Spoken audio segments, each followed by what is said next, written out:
Good evening. Thanks for joining me this Tuesday on 7Edition. I'm Otto Othman and these are tonight's top stories.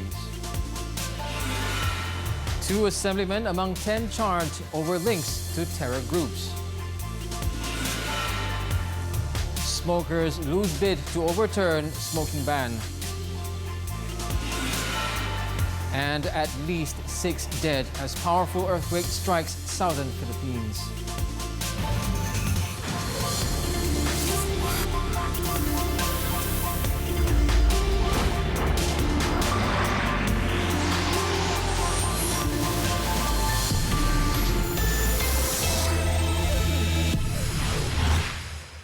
We begin tonight with this story. 10 people, including 2 state assemblymen, were charged today over alleged offences in connection with the Liberation Tigers of Tamil Eelam. The men, who were picked up in a police swoop earlier this month and detained under the Security Offences Special Measures Act (SOSMA), were slapped with the charges for allegedly supporting the LTTE and possession of items associated with the terrorist group in separate sessions court in 5 states. In Malacca, 34-year-old Gade Assemblyman G. Saminathan, 60-year-old Serambanjaya Assemblyman B. Gunasegaran, and a chief executive of a company, S. Chandru, age 38, were charged with giving support to the LTTE during an event at Taman Aikro Heights on November 28 last year. Saminathan, who is a Malacca Exco member, was also charged with possessing items connected to the LTTE on a mobile phone on October 10th. If convicted, the offence under the Penal Code for giving support to the terrorist group provides a life imprisonment or for a term not exceeding 30 years or with fine, as well as forfeiture of any property used or intended to be used in connection with the offence. For the offence of possessing items associated with the terrorist group, also under the same code, carries a jail sentence of up to 7 years or with fine, and forfeiture of the items concerned if found guilty. About 100 family members and supporters, including DAP advisor Lim Kit Siang and the party's national vice chairman M. Kulasegaran, were present at the court complex, which was under tight security by police. Meanwhile, Chandru was later brought to the Alogaja Sessions Court, where he was slapped with a separate charge for possessing materials in a mobile phone related to the LTTE.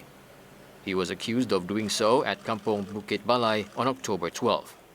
The 2 assemblymen, Gunasegaran and Saminathan, were also brought to the same court complex as they were travelling in the same vehicle with the chief executive from the Ayakuro Sessions Court. Elsewhere, factory technician S. Arivaintan and taxi driver V. Balamurugan, aged 27 and 37 respectively, were charged in the Kuala Kangsar Sessions Court with giving support to the LTTE. The offence was allegedly committed at an event held at Kuala Kangsar Municipal Council Hall on December 28, 2014. Balamurugan was also charged with possessing materials related to terrorism on his phone and another count for owning and displaying items related to LTTE on October 10th. In Selangor, 52-year-old secondary school teacher R. Sundram was charged at the Sempang Sessions Court with possession of items related to the LTTE. Sundram, who teaches English and physics, allegedly committed the offence in Teluk Panglima Garang on October 12th. Also in Selangor, a scrap metal dealer, A. Kalai Mugilan, was charged with committing 2 counts of the same offence in the Selayang Sessions Court. The 28-year-old accused only nodded his head when the charges were read to him. He was accused of possessing materials related to the terrorist group, which included compact discs, video compact discs and stickers at a house and a car in Bukit Sentosa, Rawang on October 10th. Over in Sagamat, Johor, a 38-year-old dispatch rider S. Tiran was also charged with possessing items related to the LTTE at Jalan Genuang in Kampong Paya, Pulai, also on October 10th. No plea was recorded from all the accused as they were detained under SOSMA, and the provision for their detention also does not allow bail. All the sessions courts set either November 18th, 28th or December 16th for mention of the respective cases. Later in the afternoon, 2 more men were in the dock over their alleged offences in connection to the LTTE. Security guard M. Pumugan and storekeeper S. Tanagaraj, both in their 20s, were accused of possessing paraphernalia related to the LTTE in the Butterworth Sessions Court. Pumugan was charged with 2 counts of having LTTE materials on his handphone on October 12. and also keeping other related items in a house in Bukit Mertajam. Tanagaraj, who was charged separately, was accused of storing similar terrorist-related materials at a company in Taman Sejahtera. Both were denied bail, and the re-mention of their respective cases were set on December 16th.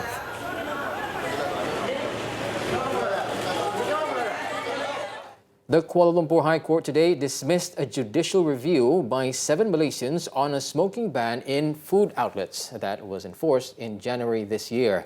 Judge Datuk Sri Mariana Yahya ruled that the ban did not breach the people's rights to liberty and equality enshrined by the Federal Constitution.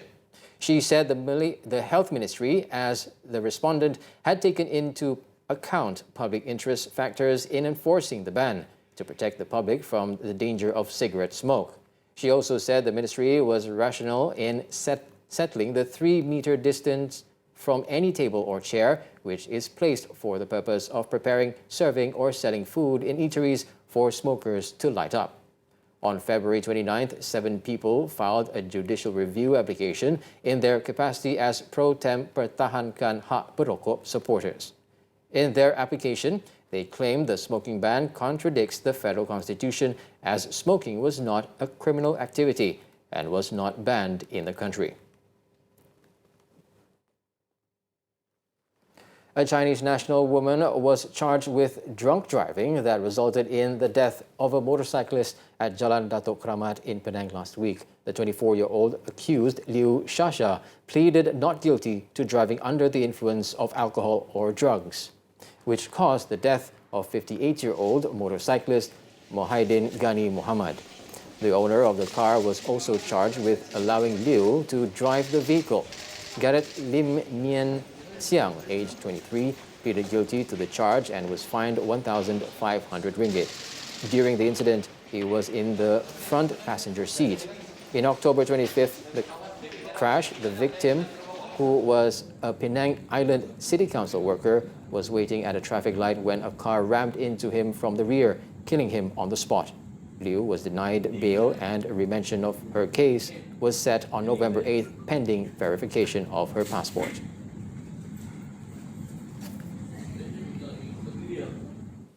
The Transport Ministry has found no elements of sabotage in the recent system glitch that affected operations at the Kuala Lumpur International Airport, KLIA. Its Minister, Anthony Loke Siu Fook, said investigation into the matter showed that the failure of the total airport management system was due to the core network switches, which failed to function properly.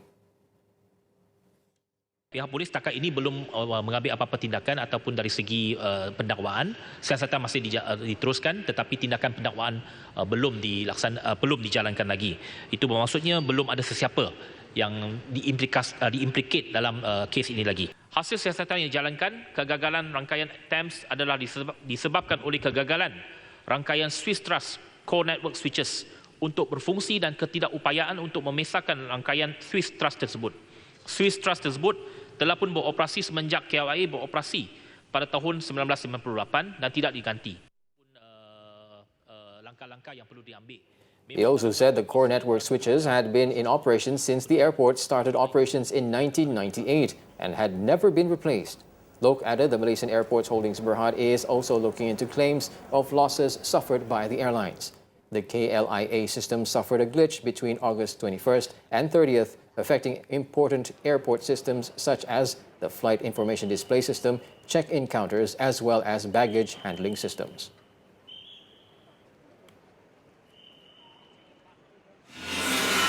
In other news, an Indonesian farm worker in his 30s died in what is believed to be an attack by an elephant in Mersing, Johor at around 8 p.m. yesterday. Police believe the victim was trampled by the wild animal. He sustained serious injuries and was rushed to the Mersing hospital but was pronounced dead upon arrival. The Johor Wildlife and National Parks Department has sent a 10-man team to carry out an investigation in the area. In Kuala Lumpur, a policeman and his wife were killed after their motorcycle rear-ended a lorry at Jalan Said Putra this morning.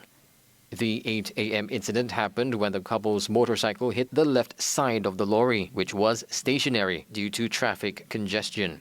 30-year-old Lance Corporal Muhammad Shakiran Shamsuddin, attached to the Section 6 police station in Shah Alam, succumbed to his injuries while being treated at the University Malaya Medical Center, while his wife, Nurul Ashikin Kamarudin, died at the scene due to severe head injuries.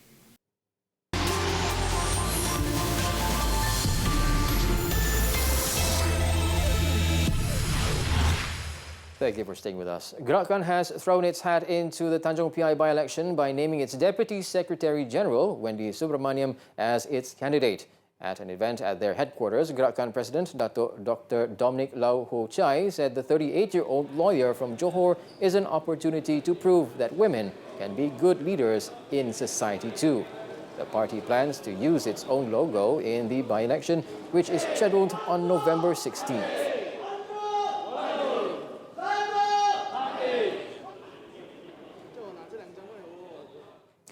Now, the number of flood victims in Peninsular Malaysia has soared to 2,090 people from 597 families as of 6:30 p.m. today. Now, according to the Social Welfare Department, the victims were evacuated to 21 temporary relief centres in 6 states, including Perlis, the latest to be hit by floods. The 5 other flood-affected states are Selangor, Johor, Perak, Penang and Kedah. Selangor recorded the highest number of flood victims with 869 people, followed by Perak with 621 evacuees. In Johor, 248 people were housed at 6 relief centres, while Kedah recorded 246 evacuees. 2 relief centres were opened on the first day of floods in Perlis, which housed 140 people. The number of evacuees in Penang has dropped to 49 people, as the flood situation has improved in the affected areas. Authorities said floodwaters in many of the affected districts are at dangerous levels, and they are closely monitoring the situation.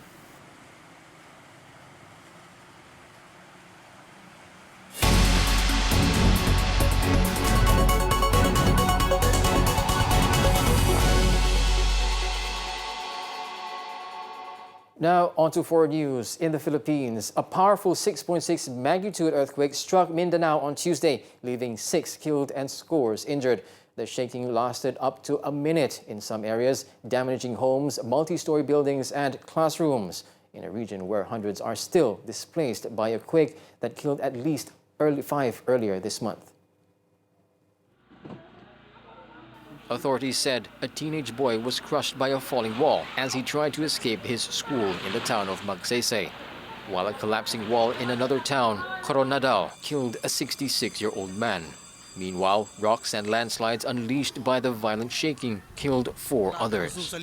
At least 50 people were wounded by falling debris, including some 7 pupils and teachers who suffered injuries while escaping their collapsed elementary school. Rescue teams have begun fanning out to assess the damage to the region, where electricity and phone services were knocked out by the impact of the tremor. An emotional farewell on Tuesday after a 2-year-old boy who was stuck in an abandoned well near his home in southern India died. Sujit Wilson fell into the 26-meter well on Friday. His body was retrieved following an 82-hour rescue operation lasting 4 days. Sujit had fell into the well while playing with friends in the Tiruchirappalli district of Tamil Nadu state. He had initially been stuck about 10 meters, but then fell further into the well. A thermal camera had been used to monitor the child's temperature while oxygen was supplied through a pipe. Rescuers said the toddler was unconscious but breathing until Sunday morning, but they had been unable to check his condition after he had slipped further down. Workers used an oil drill to dig a hole parallel to the wall, but the rig broke down around 10 meters from the boy because of the rocky ground. Attempts to use robotic devices to lower ropes to latch onto the boy's wrist also failed on Saturday. Authorities said a post-mortem examination would be carried out to determine the cause of death. It is the latest in a series of incidents involving children falling into disused wells in rural India. Sujit was the second toddler in 4 months to grab nationwide attention after falling into the 30-centimeter diameter well. The wells are very common across rural India, as they are a key source of water for farmers and domestic users. Coming up next, cyberbullies beware. The internet never forgets. The details next.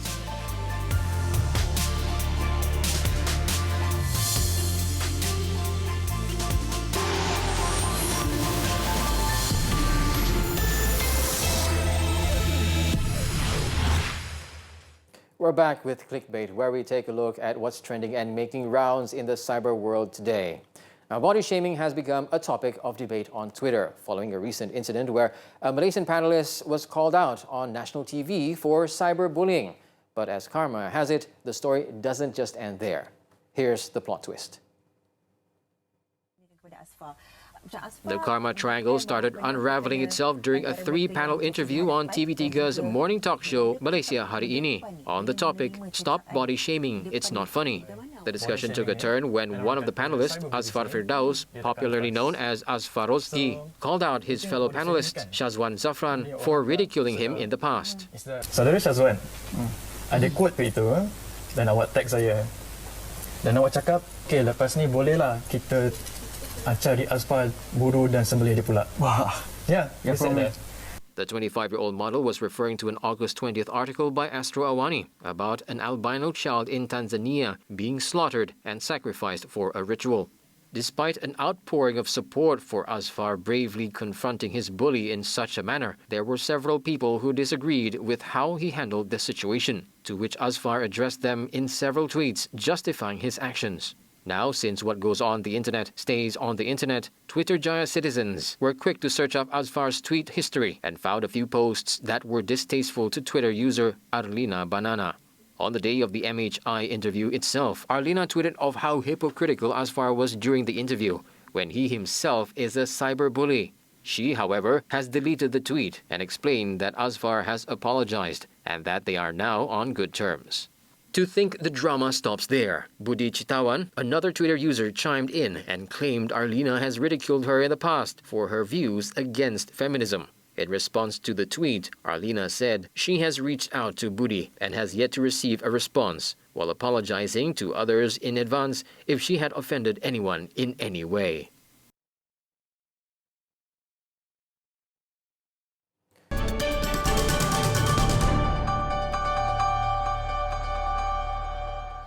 Club Malaysia Berhad's cooperative arm, KPFB, plans to develop Malaysia's first cooperative city with an estimated gross development value of 2 billion ringgit. At the signing of the joint venture agreement with Palladium Builders Sdn Bhd in Kuala Lumpur today, its chairman, Datuk Sabari Misran, said the project would use the same concept as the first and largest cooperative city in the world, located in New York in the US. Dari segi desain rumah pun lebih kurang. Cuma yang membezakan ialah dari segi saiz. So memang tak ada nampak yang itu rumah Selangorku, yang ini rumah ada. Semua lebih kurang sama. Cuma dari segi saiz yang membezakan. Ini satu keunikan lah yang akan kita ketengahkan.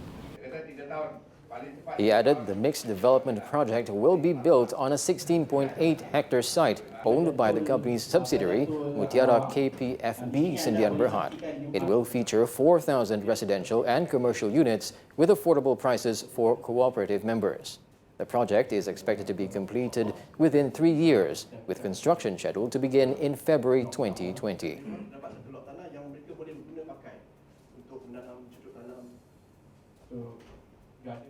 Bursa Malaysia ended on a firm note today, lifted by persistent buying interest in the index-linked counters.